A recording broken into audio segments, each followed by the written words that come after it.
पहले तो बात करते हैं कि सर्वाइकल कैंसर, सर्वाइकल मतलब क्या मतलब? गर्भाशय का मुंह का कैंसर, जो इंडिया में सेकंड नंबर का सबसे ज्यादा देखे जाने वाला कैंसर है। क्या बात कर रहे हो आप? बहुत ही the root cause of this cancer is just one virus, it is human papilloma virus.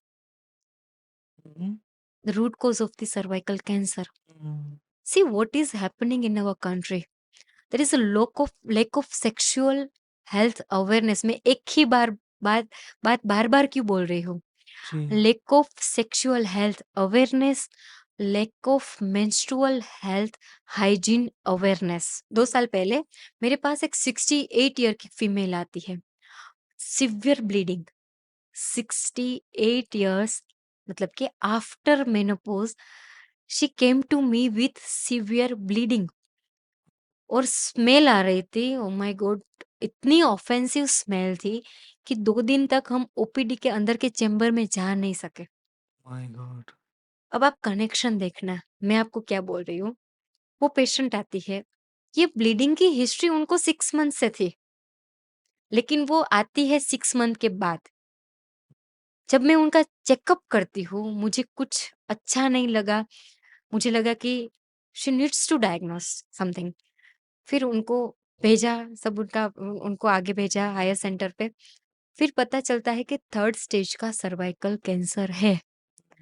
तो why we are not aware that kind of situation कि पोस्ट मेनोपॉजल ब्लीडिंग स्टार्ट हो जाती है, 6 महीने से चालू है और हम डॉक्टर के पास नहीं जा रहे हैं। तो ultimately we are missing somethings ना, कि हुँ, हम कई जगह पे मिस आउट हो जाते हैं, कई जगह पे हम अपनी हेल्थ के बारे में इतने अवेयर ही नहीं है। बच्चों के, अपने इन लॉज के, अपने घर काम में इतना बिजी हो जाते हैं कि हमें हमारे पता नहीं चलता और फिर बहुत ही लेट हो जाता है। केविन भाई, यू वोंट बिलीव, इंडिया में कई सारे, मैं आपको बोल रही हूँ, 50% केसेस ऐसे हैं जिसमें लेट डायग्नोस होते हैं कैंसर। मैं बहुत ही कॉन्शियस हुई इस बात पे। हम लोगों ने एक कैंपेन चालू किया है, सर्वाइकल कैंसर हेल्थ के अगेंस्ट जो वैक्सीन आती है, cervical cancer vaccine, cervical cancer prevention की वैक्सीन के अवेयरनेस के लिए हमने कई सारे कैंपेन्स किए हैं। हमने किसी ने हेल्प नहीं की, अपनी तरफ से हम स्कूल पे जाके लड़कियों को बोलते हैं कि भई ये वैक्सीन दिलाओ, दिलाओ, दिलाओ, ये वैक्सीन ज़रूरी है।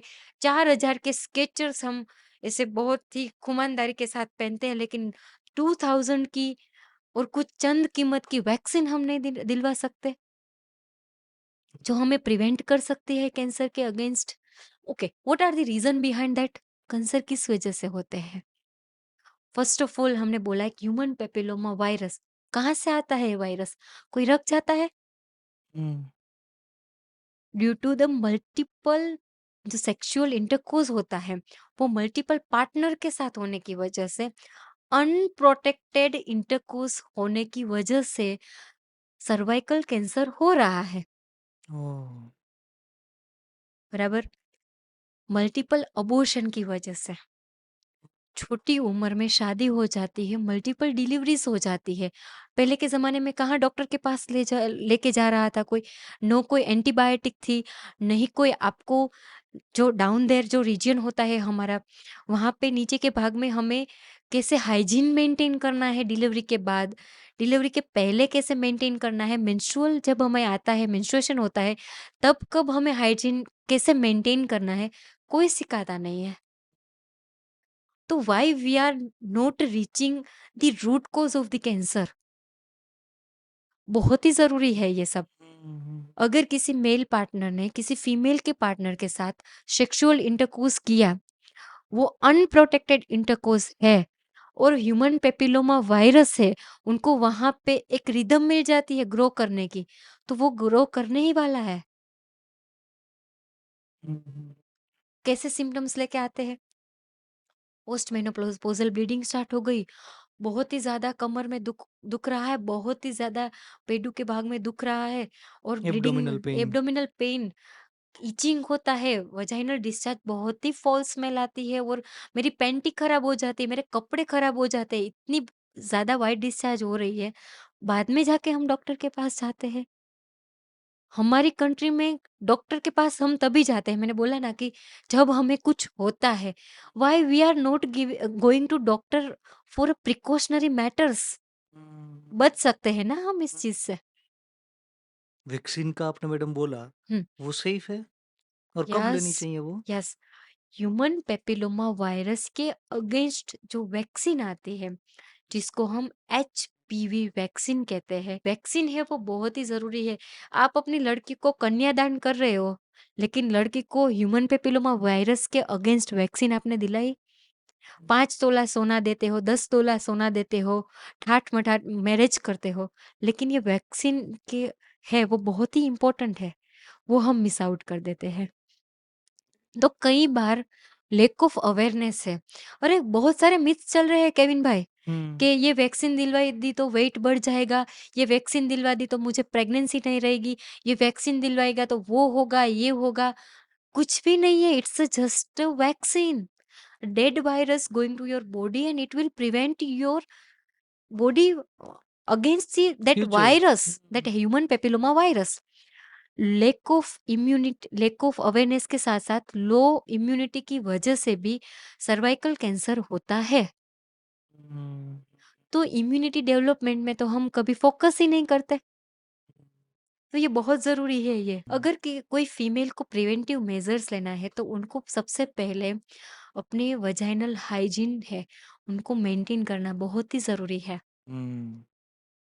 दोनों पार्टनर्स को लॉयल रहना है। कुछ ऐसे मेथड है, जैसे हाइजीन मेंटेन करना है, वो सब मेंटेन करके हम प्रिवेंट कर सकते हैं। मैं ऐसा नहीं बोल रही हूँ कि हम उसमें बच सकते हैं, हमें उनको प्रिवेंट करना है। और यानी कि कोई मैरिड लेडी है वो भी ये ले तो सकती हाँ, है? ले सकती और है। कितने डोज़िस आते हैं उनके, एक ही डोज़ होता है? 3 डोज़ेज़ आते हैं।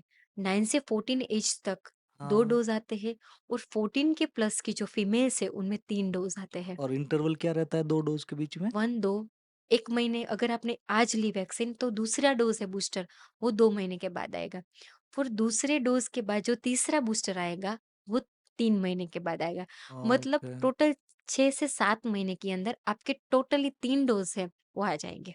और सर्वाइकल कैंसर वाली बात बोली मैडम, उसको डिटेक्ट करने के लिए किस तरीके से लेडी अपने हिसाब से कर सकती है? सर्वाइकल कैंसर को डिटेक्ट करने के लिए एक बहुत ही सिंपल मेथड है जिसको हम स्पेप स्मीयर एग्जामिनेशन बोलते हैं। चंद मिनटों की प्रोसेस है जिसमें एक स्वब होता है, वो हमें वजाइना में इंसर्ट करके वो जो प्रोडक्ट होती है उसको लेके फिर लैब में रखना है। ये कोई लेडी को इसमें ऑपरेशन थिएटर में लेके जाने की ज़रूरत नहीं है। अपने हुँ। ओपीडी में जो एग्जामिनेशन टेबल होता है उसमें कोई एनेस्थेसिया की भी ज़रूरत नहीं होती। हुँ। ठीक है? आजकल तो कई सारे ऐसे एनजीओ है जो हुँ। पेप स्मीयर फ्री में करवाते हैं। तो पेप स्मीयर की अकॉर्डिंग भी हमें अर्ली डिटेक्शन मिल जाता है। हुँ। फिर सर्वाइकल बायोप्सी होती है जहाँ हम सर्विक्स का जो टुकड़ा होता है वो लेके लैब में भेजते हैं, तो पता चल जाता है कि कौन से स्टेज का कैंसर है। कभी-कभी कोल्पोस्कोपी होती है जिसमें भी हमें पता चल जाता है कि सर्वाइकल कैंसर है कि नहीं। लेकिन अर्ली डिटेक्शन बहुत ही ज़रूरी है क्योंकि उनके अकॉर्डिंग हम जो डॉक्टर होते हैं उनको ट्रीटमेंट के लिए पता चल सकता है और हो सके तो उसमें हम जो बोलते हैं कि जो फैल फैल रहा है कैंसर उसमें से भी हम बच सकते हैं। और आगे के स्टेज में अगर चला जाता है तो हाँ, बहुत ज़्यादा प्रॉब्लम होता है प्रॉब्लम और फिर आती है। वहाँ पर आती वो ऑप्शन में फिर क्या रहता है कि वो फिर पर्टिकुलर डॉक्टर जो ऑन्कोलॉजिस्ट होते हैं, वो डिसाइड करते हैं कि भई क्या करना है, क्या नहीं करना है। क्योंकि हमें प्रीडिस्पोज़िंग फैक्टर्स भी देखने हैं, डायबिटिक है या नहीं, हाइपरटेंसिव है कि या नहीं, या और हुँ। कोई उनको डिसीज़ेज़ है कि नहीं, वो भी हमें देखना हुँ। पड़ता है। और मैडम ब्रेस्ट कैंसर की आपने जैसे बात कही तो उसमें